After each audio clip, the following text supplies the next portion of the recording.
YouTube. In this video, we'll be taking a look at how to view deep sleeping apps on the Samsung Galaxy S25 Ultra.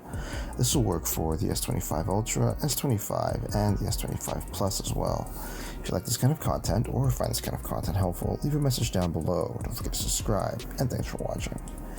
So if you want to view deep sleeping apps on your S25 series of phones, thankfully it's pretty easy to do so. The first thing you want to do is actually jump into your settings. Once you're in your settings, you want to scroll down and you want to look for a setting called Device Care. And once you find Device Care, you want to hit Device Care. From there, what you want to do is scroll down and you want to look for Battery. And then from there, what you want to do is hit Battery. From there, what you want to do is look for background usage limits, and you want to hit background usage limits. And then from there, you want to look for deep sleeping apps. And then once you hit deep sleeping apps, you'll be able to view your deep sleeping apps. And there you have it, everyone. Just a quick tip on how to view your deep sleeping apps for the Samsung Galaxy S25 series of phones.